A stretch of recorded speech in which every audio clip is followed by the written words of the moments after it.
Okay, real quick, I'm going to explain how the diet plan spreadsheet works. So when you open it up, you'll see at the bottom, there's a bunch of different tabs, the Start Here tab, the Diet Plan tab. Now, if you go to the Start Here tab, you'll see under how the diet works, there's going to be some information about peri-workout meals and regular meals. So peri-workout meals would be the meal before, during, and after your training sessions.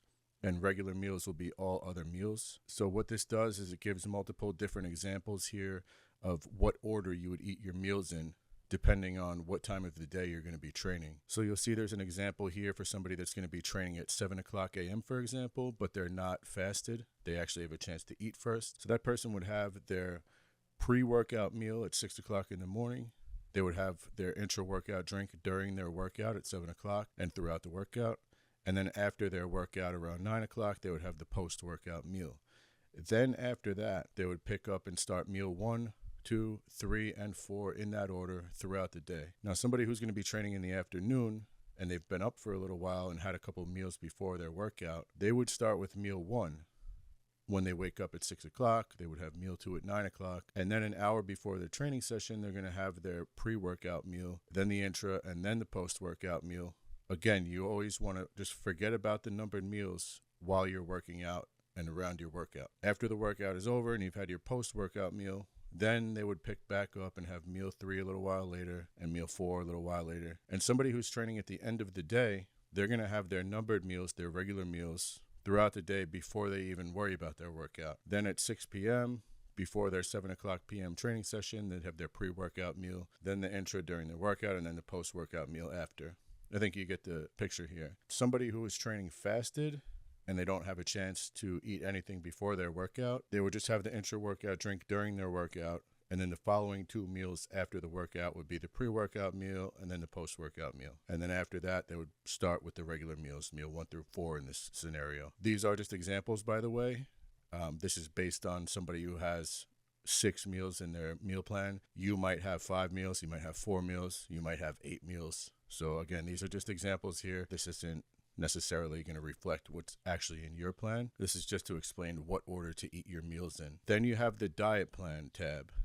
And this is basically the most important tab. If you know how to put a meal together based on macros and you already know how to weigh your food and measure things out, you don't necessarily need any other tab besides this diet plan tab here and the cardio plan, because that's going to explain your cardio. But this is going to tell you what to eat meal by meal on each day of the week. So since we're doing carb cycling here, you'll have your low days, which are non-training days. And this particular client that we're looking at here, he has 5 meals in his plan. So on his low days, it's only regular meals since you're not training. There's no pre-workout, no intra-workout, no post-workout meals, obviously. So he would start with meal 1 and then move on to meal 2, meal 3, meal 4, and meal 5 throughout the day. Each one of these meals has 40 grams of protein, 25 grams of carbs, and 10 grams of added fats in this case. Now, we are measuring direct macros here.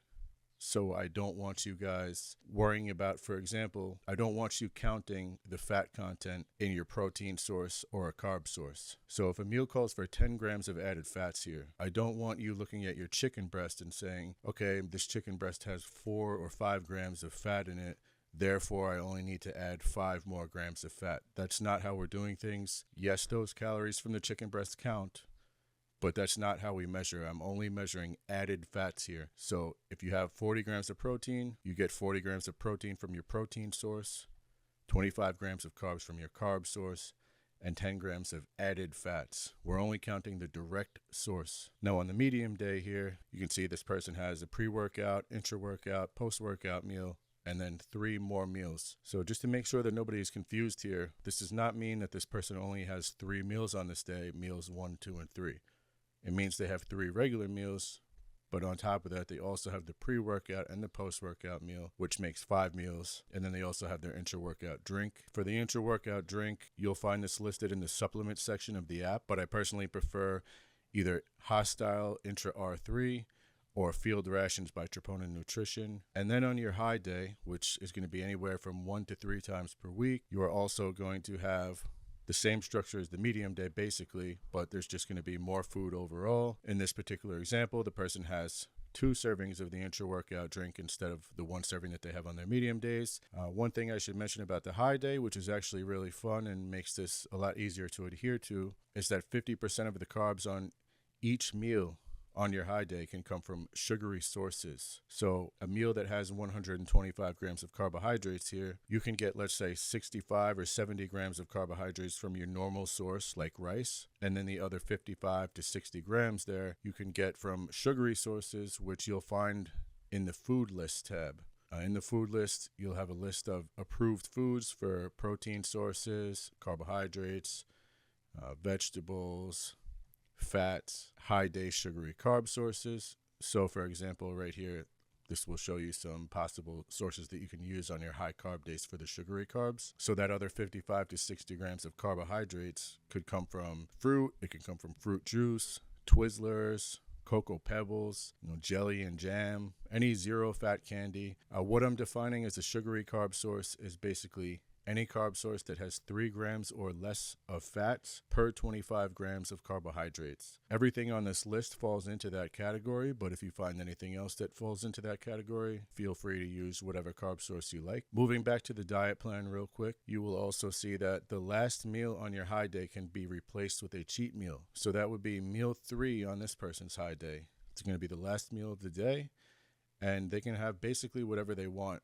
Now, I don't want you guys going insane and going out and eating a tub of ice cream for your high day. I don't want you going out and eating an entire large pizza, but feel free to go out, have a burger and fries, maybe have a small dessert with it, or just have, a more fatty cut of steak, and just treat it as a free meal where you don't have to worry so much about counting every single calorie, and you can enjoy some time with your family and just get a mental break. Moving on to the cardio plan tab. So this is where you're going to find your cardio. As you can see, this person has 8 minutes of HIIT cardio 3 times per week, fasted or post-workout.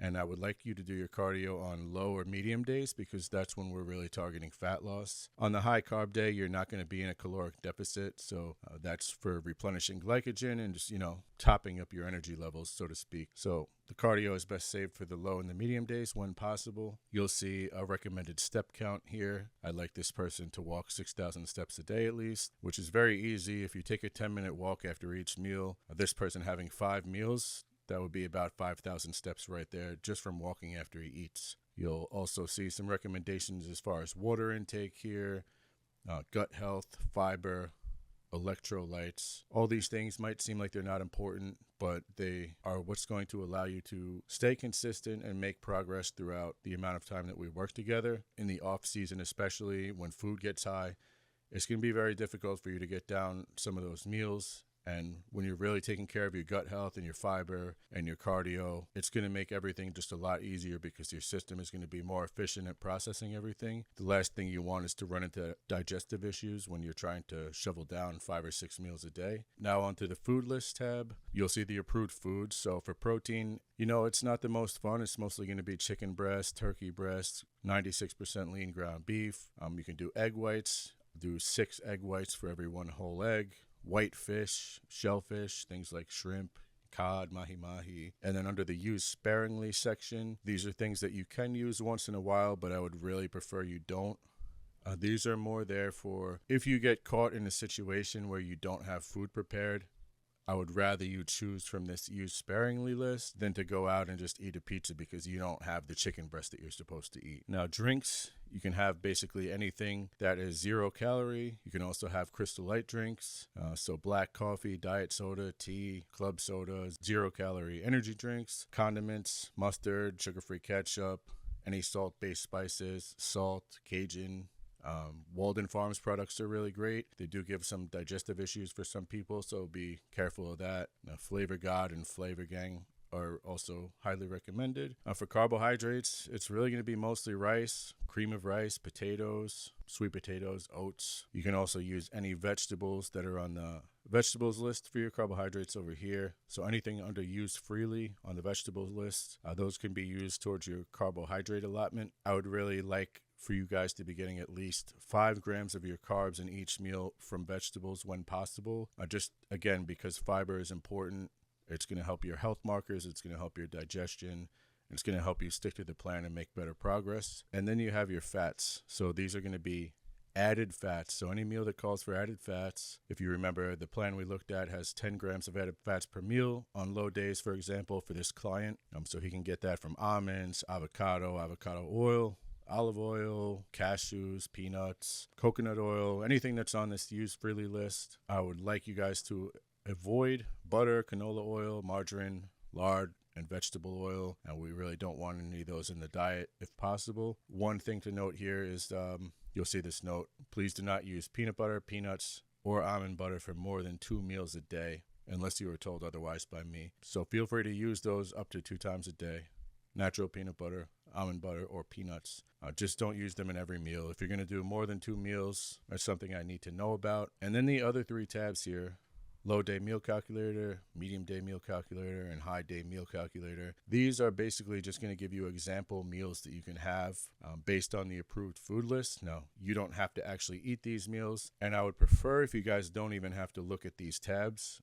This is really for complete beginners who don't know how to put a meal together based on the food list and the macros. But if you're brand new to this and you don't really know how to put a meal together, this will give you some examples so you can see. For meal 1 on a low day for this person, 179 grams raw weight of chicken breast with 31 grams uncooked weight of jasmine or basmati rice and 10 grams of avocado oil. And you'll see examples for meals 2 through however many meals you have, and the same deal goes for the medium day meal calculator and the high day meal calculator. And I even give an example for combining whole eggs and egg whites, because I know on the food list where it says 1 whole egg for every 6 egg whites, I know that math might get a little confusing to some people, so this will just give you an example of how to put a meal together based on that. This meal, for example, meal 5 on a low day, for this person, that is 40 grams of protein. And if we go back to the low day meal calculator, that would be 1 large egg and 310 grams of egg whites. One thing I would like to point out regarding this is that I did my best to get the proper nutrition values for all these foods. I don't want to make any guarantees that it's 100% perfect or accurate. I would highly recommend that you download the app called Chronometer, because you can plug these foods into there and you can find out exactly what the macros are.